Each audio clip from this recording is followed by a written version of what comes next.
అని చెప్పాను. కానీ అప్పునని నేను చెప్పలా. నా కొడుకు కోడలు ఇద్దరు ఇంట్లో ఉంటేనే, ఇల్లంతా సంతోషంగా ఉంటేనే నువ్వు ఇంట్లో ఉంటావు.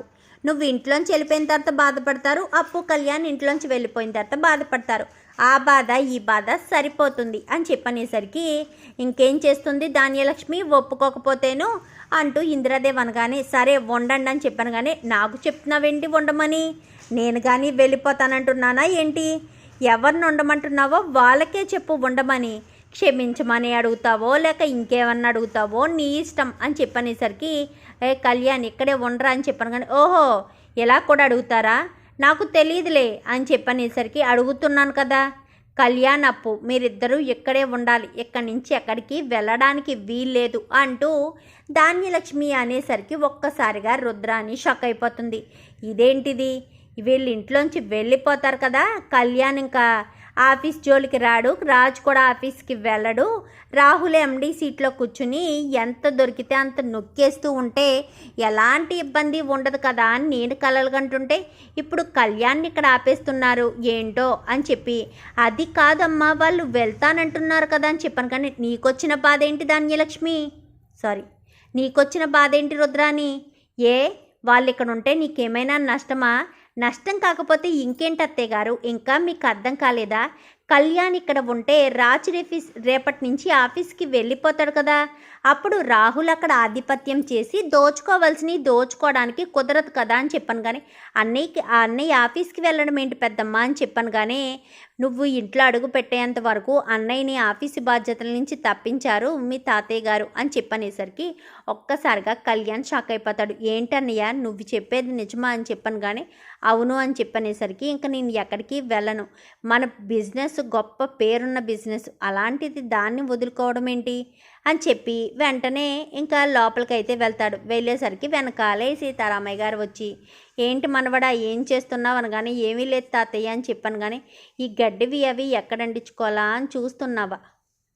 ఇన్ని గొడవల మధ్య ఇంట్లో ఉండడం అంత మంచిది కాదని నీ అభిప్రాయం కదా, కానీ మీరు దూరంగా ఉంటే మేము చూస్తూ ఊరుకోలేకపోతున్నాం. అందుకే నిన్ను ముందర కాళ్ళకు బంధంలా నిన్ను కట్టిపడేసి మళ్ళీ ఇక్కడికి తీసుకొచ్చాము. ఇక్కడి నుంచి ఎటు పంపించలేకపోతున్నాము. అప్పు కూడా చిన్నపిల్లే కదా, అప్పుకి ఏమీ తెలీదు. ధాన్యలక్ష్మి మెల్లిమెల్లిగా మారుతుందిలే, ఇబ్బంది ఏమీ లేదు. నువ్వు అప్పు ఇద్దరూ సంతోషంగా మా కళ్ళ ముందు తిరిగితే చాలు, అంతా మేము చూసుకుంటాము. ఇటు రుద్రాని నోరు ముయించడం ఎలాగో తెలుసు, ధాన్యలక్ష్మి నోరు ముయించడం ఎలాగో తెలుసు.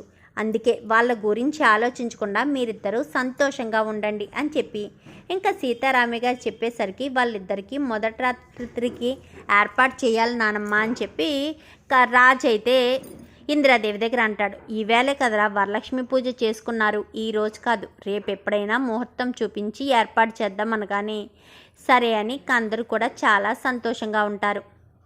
ఇంకా రుద్రాని అయితే ఇంట్లోకి అప్పుని తీసుకొచ్చి పెడుతుందా, దీన్ని ఎలా కాదు ఏదో రకంగా కావ్య మీద రివెంజ్, స్వప్న మీద రివెంజ్ తీర్చుకోవాలని ఇంకా మెట్ల మీద అయితే ఆయిల్ పోసేసి స్వప్నని రమ్మని పిలుస్తుంది.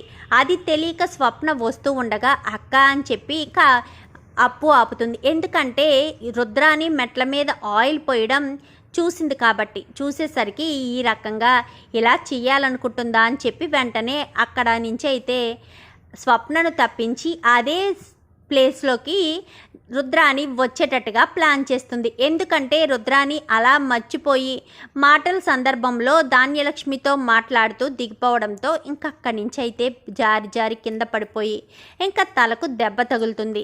దెబ్బ తగిలేసరికి ఒక్కసారిగా కుయ్యో మొర్రో అనేసరికి అందరూ కూడా వచ్చేస్తారు. ఏం జరిగింది అని చెప్పాను. కానీ మెట్ల ముంచి జారిపోయి పడిపోయాను కానీ మెట్ల మీద నుంచి జారి పడిపోయావా? అసలు మెట్ల మీద నుంచి జారి పడిపోవడం ఏంటి? అంతా బాగానే ఉన్నాయి కదా అని చెప్పనేసరికి ఏమో నాకు తెలీదు అని చెప్పి రుద్రాని అంటుంది. ఇంకా అందరూ కూడా అక్కడి నుంచి రుద్రాణిని పైకి లేపి సోఫాలో కూర్చోబెట్టి డాక్టర్కి ఫోన్ చేయండి అని చెప్పి అక్కడ అందరి నుంచి వెళ్ళిపోతారు. ఇంకా వెంటనే అప్పుడైతే వస్తుంది అప్పు అయితే ఏంటి స్వప్న వచ్చేసరికి గబగబా హాస్పిటల్కి తీసుకువెళ్ళిపోతారు.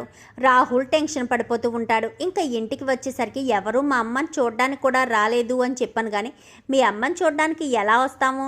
మీ అమ్మాయి ఒక దుర్మార్గురాలు, హాస్పిటల్లో ఉంటాయినా ప్రశాంతంగా ఉంటాము అని చెప్పని మాట్లాడేసరికి ఇంక ఈలోపు ముగ్గురు అక్క చెల్లెళ్ళు రాహుల్ దగ్గరికి వస్తారు. ఏంటి మీ అమ్మ ఎలా పడిపోయింది అని ఆలోచిస్తున్నావా? మీ అమ్మ తీసుకున్న గోతులోనే మీ అమ్మ పడింది. మా అక్కను పడేయాలని మీ అమ్మ ప్లాన్ చేసింది. అందుకే అటు తిప్పి ఇటు తిప్పి మీ అమ్మాయి పడేటట్టు చేశాను. అసలు ఏమనుకుంటున్నారు? ఉద్యోగంలోంచి మా బావను తప్పించడానికి ప్లాన్ చేస్తే మా బావ ఈ ఇంటికి మూల స్తంభం లాంటోడు. ఇన్ని రోజులు అనామిక మీకు బయట ఇంటి నుంచి వచ్చింది కాబట్టి మీరు ఏం చెప్పినా విని గంగిరెద్దులా బొర్రూపి మీకు నచ్చినట్టు చేసింది. కానీ ఇక్కడ ఉన్నది ఎవరనుకుంటున్నారు?